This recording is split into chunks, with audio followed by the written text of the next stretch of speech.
നമസ്കാരം. Village news web ടിവിയിലേക്ക് ഏവർക്കും സ്വാഗതം. ഞാൻ ഗോപികല. മുഖ്യമന്ത്രി പിണറായി വിജയൻ കൂളാണ്.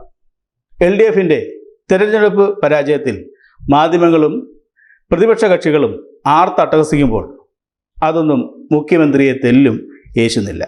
ഇതെത്ര കണ്ടിരിക്കുന്നു എന്ന ഭാവമാണ് അദ്ദേഹത്തിന്. വരാനിരിക്കുന്ന നിയമസഭാ തെരഞ്ഞെടുപ്പിൻ്റെ പ്രവർത്തനങ്ങളുടെ കരുക്കൾ മെല്ലെ മെല്ലെ ഓരോന്നായി അദ്ദേഹം നീക്കി തുടങ്ങിയിരിക്കുന്നു. ഞങ്ങളുടെ പ്രതിനിധി കാവ്യ സുരേഷ് നമ്മോടൊപ്പം ചേരും.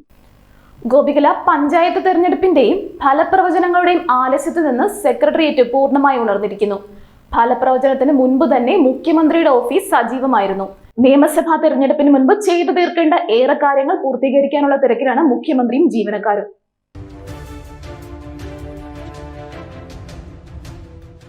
അതിന്റെ തിരക്കിനിടയിലാണ് ഇന്നലെ മുഖ്യമന്ത്രി ഗവർണറെ കണ്ടതും KTU ഡിജിറ്റൽ സർവകലാശാലകളിലെ VC-മാരുടെ കാര്യത്തിൽ തീരുമാനമെടുത്തതും.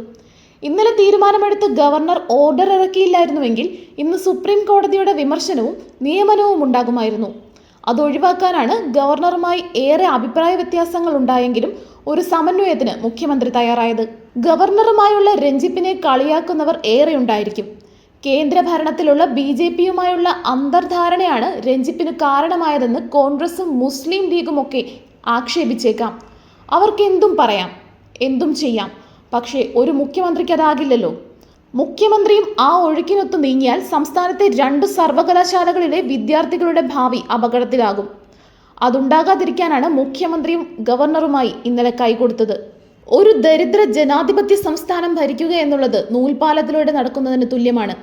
സംസ്ഥാനത്തിന് അർഹമായ ആനുകൂല്യങ്ങൾ നിഷേധിച്ച് ഒരു നാടിനെ വരിഞ്ഞു മുറുക്കി ശ്വാസം മുട്ടിക്കുന്ന കേന്ദ്ര ഗവൺമെന്റ്, എന്തിനും ഏതിനും വിമർശിക്കുന്ന, പെറ്റമ്മയ്ക്ക് അന്നം കൊടുക്കുന്നതിനെ പോലും വിമർശിക്കുന്ന പ്രതിപക്ഷം, റേറ്റിംഗ് കൂട്ടാൻ വേണ്ടി പരസ്പരം മത്സരിച്ച് ഭരണത്തെയും ഭരണക്രമത്തെയും ചെളിവാരി എറിയുന്ന മാധ്യമങ്ങൾ, ശരികളുടെ വഴിയിൽ സ്വന്തം കൂട്ടുകക്ഷികൾ പോലും വിലങ്ങുതടിയായി മാറുമ്പോൾ ഒരു കൂട്ടുകക്ഷി ഭരണം നയിക്കുക എന്നുള്ളത് ഏറെ സാഹസമാണ്. അതാണ് കഴിഞ്ഞ 9.5 വർഷമായി പിണറായി വിജയൻ ചെയ്യുന്നത്, അനുഭവിക്കുന്നത്. പ്രതികൂല സാഹചര്യങ്ങളുടെ ശരമുനയിൽ നിന്ന് ഒരു കൂട്ടുകക്ഷി മന്ത്രിസഭയെ നയിക്കുന്നത് ചെറിയ കാര്യമല്ല. അതിന് അസാധാരണ ക്ഷമ വേണം. ക്ഷമയില്ലെങ്കിൽ ഭരണമുനയിലും മന്ത്രിസഭയിലും സ്ഥിരം പൊട്ടിത്തെറികളാകും സംഭവിക്കുക. അത് മുൻപ് പല മന്ത്രിസഭകളിലും കണ്ടിട്ടുണ്ട്. അത് സംഭവിക്കാതെയാണ് കഴിഞ്ഞ 9.5 വർഷക്കാലം ഏറെ കാര്യങ്ങൾ ചെയ്തതെന്നാണ് മുഖ്യമന്ത്രിയും പാർട്ടിയും അവകാശപ്പെടുന്നത്. 700 തെരഞ്ഞെടുപ്പ് വാഗ്ദാനങ്ങൾ നൽകിയതിൽ 690 എണ്ണവും നടപ്പാക്കി എന്ന് അവകാശപ്പെടുന്നത് വെറുതെ അല്ലെന്നാണ് രാഷ്ട്രീയ നിരീക്ഷകർ പറയുന്നത്. NHഉം ഗെയിൽ പൈപ്പ് ലൈനും പൂർത്തീകരണത്തിലേക്ക് എത്തുന്നതിൽ ശേഷിയും ക്ഷേമുഷിയുമുള്ള ഒരു മുഖ്യമന്ത്രിയുടെ കയ്യൊപ്പില്ലെങ്കിൽ നടക്കില്ലെന്ന് രാഷ്ട്രീയ എതിരാളികൾ പോലും സമ്മതിക്കുന്ന കാര്യമാണ്.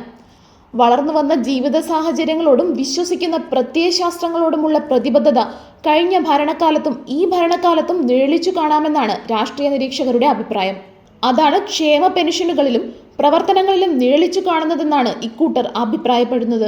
എന്നാൽ ഈ സർക്കാരിന്റെ വികസന ജനക്ഷേമ പ്രവർത്തനങ്ങൾ വേണ്ടവിധം ജനങ്ങളിലേക്ക് എത്തിക്കാൻ കഴിഞ്ഞിട്ടില്ലെന്നാണ് പാർട്ടി സംസ്ഥാന സെക്രട്ടേറിയറ്റിന്റെ ആത്മവിമർശനം. ഇക്കാര്യങ്ങളെ പറ്റിയെല്ലാം വ്യക്തമായ ബോധമുള്ളത് കൊണ്ടാണ് മുഖ്യമന്ത്രിക്ക് ഒരു കുലുക്കവുമില്ലാത്തതെന്നാണ് അദ്ദേഹത്തിനോടൊപ്പമുള്ളവർ പറയുന്നത്.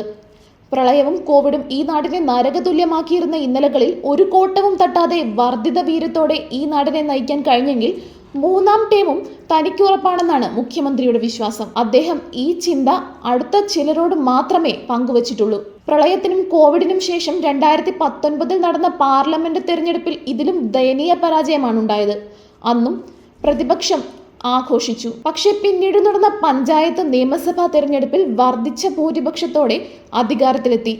ഇത് ഈ വരുന്ന നിയമസഭാ തെരഞ്ഞെടുപ്പിലും ആവർത്തിക്കുമെന്ന് മറ്റാരേക്കാളും ഉറച്ച വിശ്വാസം മുഖ്യമന്ത്രിക്കുണ്ടെന്നാണ് അദ്ദേഹത്തോടൊപ്പമുള്ളവർ പറയുന്നത്. ഇതാണ് ഗോപികല മുഖ്യമന്ത്രി കൂളായിരിക്കാൻ കാരണം. അതിന് അദ്ദേഹത്തിനും പാർട്ടിക്കും ചില കണക്കുകളുമുണ്ട്. ഏറെ തിരിച്ചടിയുണ്ടായ ഈ തെരഞ്ഞെടുപ്പിലും ഫലം വന്നപ്പോൾ ഏറ്റവും കൂടുതൽ വോട്ട് കിട്ടിയിരിക്കുന്നത് CPM-നാണ്. മാത്രവുമല്ല 58 നിയമസഭാ സീറ്റുകളിൽ ഇപ്പോഴും LDFന് ഭൂരിപക്ഷമുണ്ട്.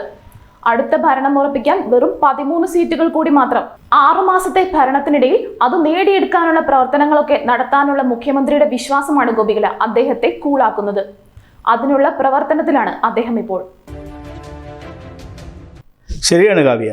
ഏത് മുഖ്യമന്ത്രി ഭരിച്ചാലും അവരെപ്പോഴും കൂളായിരിക്കണം. അത് ഈ സംസ്ഥാനത്തിന് ഗുണമേ ചെയ്യൂ. കൂടുതൽ വാർത്തകളും വിശേഷങ്ങളും അറിയാൻ village news web TV subscribe ചെയ്യുക, ഷെയർ ചെയ്യുക, ഒപ്പം കമന്റ് ആൻഡ് ലൈക്ക് ചെയ്യുക.